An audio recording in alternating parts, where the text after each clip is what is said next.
क्या करेंगे? पढ़ाई में मन ही नहीं लगता। पढ़ने बैठते हैं तो इतने ख़्याल आते हैं, इतने ख़्याल आते हैं कि कहीं न कहीं फिर दिमाग उलझ जाता है और पढ़ाई छोड़कर बस उस ख़्यालों को सुलझाने में लग जाते हैं।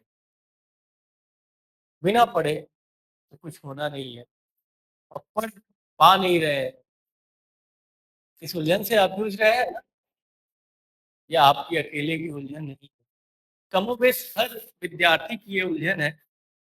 वो विद्यार्थी जो बड़ा लक्ष्य बना लिया है, बहुत कुछ ठान लिया है, उस विद्यार्थी को अपने लक्ष्य तक जाने के लिए जो पढ़ने की कठिन साधना है, जो एक तरह से तपस्या का एक रूप है, उसको करने में बड़ी बाधाएँ आती हैं। एक तरह से देखिए तो पढ़ना तो बड़ा आसान चीज़ है, लेकिन उस पढ़ने का वातावरण वातावरण में आंतरिक वातावरण और बाह्य वातावरण दोनों शामिल है। यानी आपका मन तैयार हो, कि आप पढ़ सकें और आपके आस-पास का वातावरण, आपके घर परिवार की परिस्थितियाँ, आपकी स्थिति ऐसी हो कि आप अपने आप को पढ़ाई में झोंक सकें। ये सारी परिस्थितियाँ, ये सारे नक्षत्र मिलते हैं, तो जाकर आप एकाग्र होकर पढ़ाई करते हैं और फिर कुछ सफल हो पाते हैं। लेकिन जब आप तैयारी शुरू किए होंगे, आप पढ़ाई शुरू किए होंगे, किसी लक्ष्य में जुटे होंगे, तो जैसे ही बैठे तमाम ख़्याल आए, तमाम विचार आए, तमाम मुद्दे आए, तमाम विवाद आए और आप उठकर चले जाते हैं। इसका क्या समाधान है? कैसे इसको दूर करें? आप तमाम चीज़ें सोचते होंगे, तमाम लोगों को सुने होंगे, लेकिन यदि हम व्यक्तिगत अनुभव की बात बताएँ, जो आपको कारगर भी होगा, तो सबसे इम्पोर्टेंट चीज़ है कि जब आपकी मेहनत आपके सपनों से सही मायने में जुड़ी नहीं रहती है, तब तक आपका दिमाग उस कार्य को करने के लिए आपको प्रेरित नहीं करेगा। आपके दिमाग का जो अगला हिस्सा है, फ्रंटल कॉर्टेक्स है, वो हमेशा आपकी हर मेहनत की अच्छाई-बुराई का इवैल्यूएशन करता है। क्या ज़रूरी है, क्या नहीं ज़रूरी है, इसका आकलन करता है और फिर उस काम को ही आपको करने देता है। अब आपके जीवन के लक्ष्यों का अर्थ ये नहीं है कि आपका आईएएस बनना लक्ष्य है, डॉक्टर बनना लक्ष्य है, नौकरी पाना लक्ष्य है। ये लक्ष्य नहीं जीवन का होता। ये जब भी होता है तो साधन मात्र है। आप आईएएस इसलिए नहीं बनना चाहते कि आप आईएएस की कुर्सी पे बैठना चाहते हैं। आप हो सकता है कि आईएएस इसलिए बनना चाहेंगे कि आप देश की सेवा करें, आप समाज की सेवा करें, आप उस ओहदे, उस रुतबे को प्राप्त कर सकें, जो समाज में आपको एक विशिष्ट व्यक्ति बना देना देता है। आप वो जीवन शैली जी सकें, जो कि समाज के एलीट लोग जीते हैं, समाज के संपन्न लोग जीते हैं। उस जीवन शैली, उस प्रसिद्धि, उस सम्मान, ये आपके जीवन के लक्ष्य हो सकते हैं, ये आपके जीवन का उद्देश्य हो सकता है। आप में से ज़्यादातर बच्चे सामान्य परिवारों से आते हैं। सामान्य परिवारों की एक बड़ी समस्या होती है आर्थिक विपन्नता। आर्थिक रूप से आप इतने सक्षम नहीं हैं कि जो आपका मन चाहता है, उसका हज़ारवाँ हिस्सा भी पूरा कर सकें। तो आपका लक्ष्य ये होगा कि आप ऐसी स्थिति में पहुँच सकें कि कम से कम जो जीवन की मुख्य-मुख्य बातें हैं, उसमें आपको धन की तरफ ना देखना रहे। तो आपकी गरीबी, आपकी विपन्नता, आपकी समस्याओं को दूर करने के जो समाधान हैं, आप दूर भविष्य में अपना जीवन जहाँ देखना चाहते हैं, वो आपका लक्ष्य है। तो सबसे पहले तो अपने जीवन के उद्देश्यों को टटोलिए।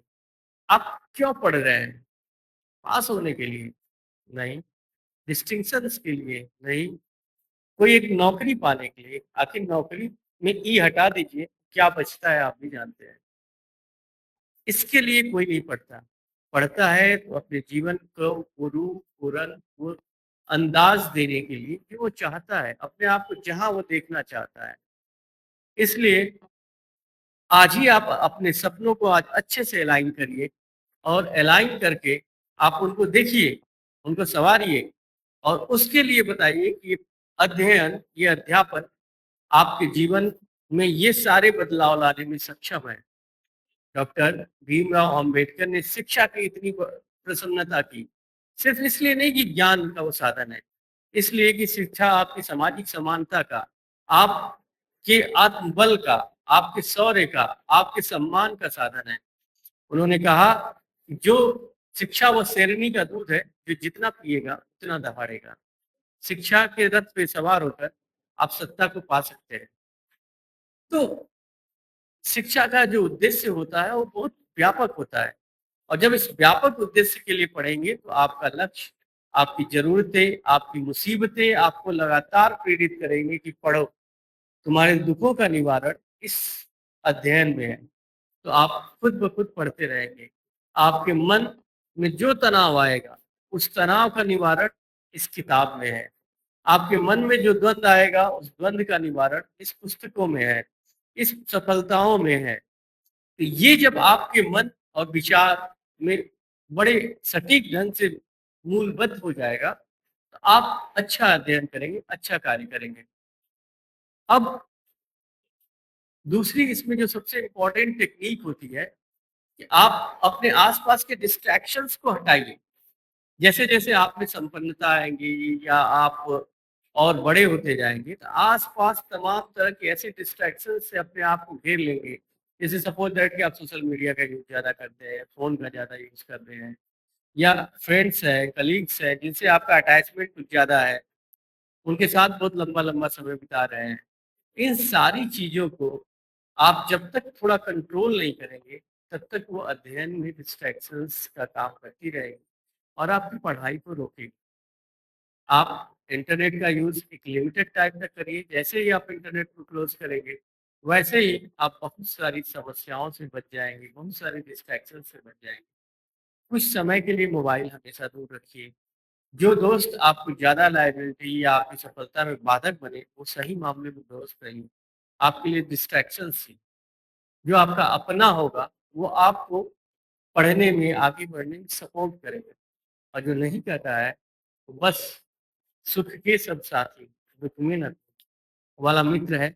ऐसे मित्रों से बचिए, क्योंकि एक कहावत है ना, जब आप अच्छे होंगे तभी दुनिया आपको अच्छे रूप में देखेगी, आपको अच्छी लगेगी।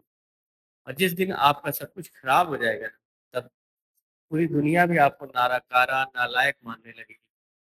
इसलिए इन डिस्ट्रैक्शंस से कोसों दूर रहिए, क्योंकि आपको ये उस गर्त में ले जाकर गिरा देगी, जिस गर्त से बचने के लिए सारा प्रयास आप कर रहे हैं।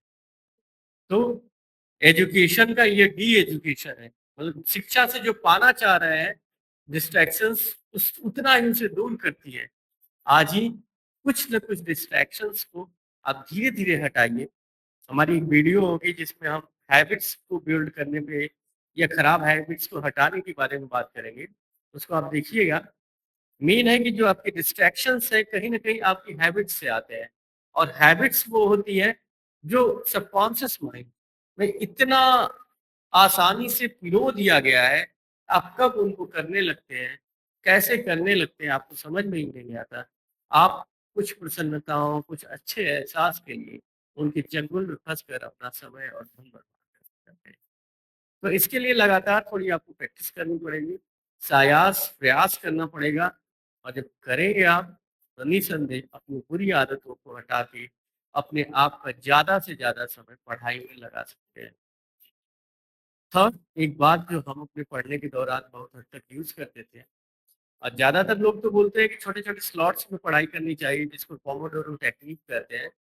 आप चाहें, आपको अच्छा लगे, तो आप पोमोडोरो को भी यूज़ कर सकते हैं, क्योंकि दिमाग बहुत लंबे समय तक एकाग्रचित नहीं हो पाता है। लेकिन पोमोडोरो को भी यूज़ करें, तो जो मेरा मानना है, मेरा अनुभव है, वो आपके लिए ज़्यादा यूज़फुल होगा कि आप एक लॉन्गर पीरियड के लिए यूज़ करें। आप एक बार यदि पढ़ाई से उठ के और कुछ दूसरे कार्य में चले जाते हैं, तो कैसे आपके 1 से 2 घंटे बीत जाएँगे, आपको पता भी नहीं चलेगा। आपने 35 मिनट्स की पढ़ाई की, उसके बाद आपने मोबाइल उठा के किसी दोस्त को फ़ोन लगा दिया। अब फ़ोन लगा दिया तो उसमें पता चला 1 घंटा तमाम तरह की चर्चा हो गई। पढ़े 35 मिनट, बर्बाद हो गया 2 घंटे। इससे बचने के लिए जो मैं टेक्निक्स यूज़ करता था और कारगर भी रही, वो है कि आप ठीक है 35 मिनट्स की स्लॉट्स लीजिए, बीच का ब्रेक जो लीजिए वो छोटा लीजिए, आप चाय पी लीजिए, पानी पी लीजिए, कुछ स्नैक्स ले लीजिए, या फिर हो सकता है कि आप कोई ऐसी बुक रखिए जिसको 5 मिनट कुछ स्टोरीज, पोएम वगैरह पढ़ना हो तो पढ़ लीजिए। लेकिन किसी बड़े डिस्ट्रैक्शंस में मत जाइए। 3 घंटे, 4 घंटे का एक स्लॉट रखिए, जिसमें आपको जिस टेक्निक का यूज़ करना है, सारे डिस्ट्रैक्शंस को हटा के, मोबाइल फ़ोन को दूर रख के, उस 4 घंटे में आप अपना आउटपुट 3 घंटे के करीब-करीब लेने का प्रयास करिए। तो एक बंच में जब आप कुछ पढ़ाई करेंगे, तो दिन भर में 2 बंच में पढ़ के बैठ गए, तो आपका काम हो जाएगा। और ये छोटे-छोटे बंच में बाँटेंगे तो पता चलेगा 2 घंटे, 3 घंटे बीत गए और आपका पढ़ाई ले दे के 2-3 घंटे ही हो पाई। क्योंकि आपको सोना भी 7-8 घंटे है, आपका डेली रूटीन में बहुत सारा समय जाएगा, घर परिवार से बातचीत भी करनी है। तो छोटे-छोटे बहुत सारे ऐसे कार्यकलाप होते हैं जो आपका 10-12 घंटे तो वैसे ही ले लेते हैं। बचता है 10-12 घंटे, 10 घंटे। उस 10 घंटे में से आप 6-7 घंटे भी नहीं पढ़ेंगे, तो फिर तो सफलता मुश्किल है। और उसको आप तमाम डिस्ट्रैक्शंस और रीडिंग के साइकिल में बाँटेंगे, तो पता चलेगा कि ओवरऑल आपका आउटपुट कम निकलेगा।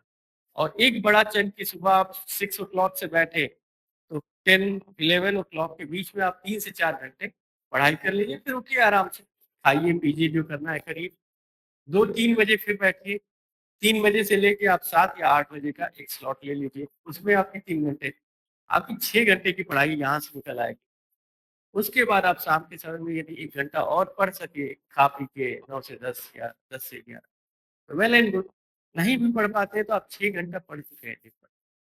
बहुत सारे लोग, इनफैक्ट 90 से 95% बच्चे इतना भी नहीं पढ़ पाते। मात्र उन्हें लगता है कि 10 घंटे पढ़ रहे हैं, 8 घंटे पढ़ रहे हैं। एग्ज़ैक्ट आउटपुट देखेंगे तो डिस्ट्रैक्शन से बड़ा हुआ पढ़ाई का एक ऐसा चक्र वो बनाते हैं कि बैठते तो 10 घंटे हैं, आउटपुट 2 घंटे का निकलता है। जितना आउटपुट निकलेगा, उतना ही आपका ज्ञान बढ़ेगा, उतनी ही सफलता के आप करीब जाएँगे। बस यही टेक्नीक है। तो इसको आपको फ़ॉलो करना है। प्लस आप जहाँ पढ़ रहे हैं, उस रीडिंग को अपना रीडिंग लैब बनाइए। थोड़ा एक कॉर्नर अच्छा हो, साफ-सुथरा कोशिश करिए रहें। स्पेस पर्याप्त हो, क्योंकि आप पढ़ते हो तो हो सकता है 2 किताबें, 4 रेफ़रेंस बुक, कुछ न्यूज़पेपर, आपका टैब या लैपटॉप जो भी आप यूज़ करते हैं, सारी चीज़ों को रख के आप एक साथ उसको देखते हैं, रेफ़र करते हैं, पढ़ते हैं। तो वो सारी चीज़ें आपके आस-पास रहेगी, तो आप पढ़ पाएँगे। बार-बार इस चीज़ को लेने के लिए वहाँ गए, उसको लेने के लिए वहाँ गए, उस तरह की चीज़ों में आप पढ़ेंगे, तो ज़ाहिर-सी बात है पढ़ाई डिस्टर्ब होगी। थर्ड, आप स्टूडेंट हैं। और स्टूडेंट का कार्य एक योगी का कार्य होता है। एक योगी की भांति आपको सांसारिक उलझनों का नेता नहीं बनना है। संसार में क्या चल रहा है, उससे अपने आप की भावनाओं को संतुलित रखें। यदि उसमें बहुत ज़्यादा आप ओवर रिएक्टिव होंगे या आपके घर परिवार की चीज़ें आप अपने पेरेंट्स को कमोबेश सॉल्व करने दीजिए जहाँ तक वो सक्षम है। आपको 5 साल, 10 साल पढ़ने का मौका मिला है, उसको पढ़ लीजिए। फिर उसके बाद घर, परिवार जितना सँभालना होगा सँभालिएगा। जितना आपको राजनीति करनी होगी करिएगा। लेकिन ये 5 साल आप अपने आप को इस तरह डेडिकेटेड कर दीजिए कि जो कुछ भी पाना चाह रहे हो, वो पा सकें। सिर्फ़ और सिर्फ़ उसी को सोइए, उसी को खाइए, उसी को पीजिए, उसी को ओढ़िए और बिछाइए। यदि इस तरह आप करेंगे, निसंदेह आपके डिस्ट्रैक्शंस कम होते जाते हैं। डिस्ट्रैक्शंस हमारे जीवन की गतिविधियों से ही जुड़े हैं। हमारी गतिविधियाँ यदि सिर्फ़ हमारी शिक्षा, हमारे लक्ष्य की तरफ जाएँगी, तो डिस्ट्रैक्शंस ऑटोमैटिकली कम होता जाएगा। आप देखेंगे कि बहुत सारे बच्चे दिन में पढ़ ही नहीं पाते हैं, वो रात का यूज़ करते हैं। ठीक है, यदि आप दिन में नहीं पढ़ पाते तो रात को यूज़ करिए। लेकिन दिन में नहीं पढ़ पाने का एक रीज़न ये भी होता है कि आपका सोशल नेटवर्क इतना ज़्यादा है कि आप उसको मैनेज करने के चक्कर में दिन आपका पूरा का पूरा हैम्पर हो जा रहा है। आप अपना साइकिल रिवर्स करके उस चीज़ को कंपनसेट करने की कोशिश करते हैं। लेकिन यदि ऐसी साइकिल आप बनाएँगे, ऐसा सोशल नेटवर्क बनाएँगे, अपने लिए मुसीबत ही तो खड़ा कर रहे हैं। इसलिए बचिए और ज़्यादा से ज़्यादा आप पढ़िए, ऐसी चीज़ें करिए जो आपके लिए उपयोगी हो, श्रेयस्कर हो। और मुझे पूरा विश्वास है कि आप इसको फ़ॉलो करेंगे, आप सफल होंगे और एक दिन आप अपने सारे लक्ष्यों को पा पाएँगे। धन्यवाद। बाय-बाय।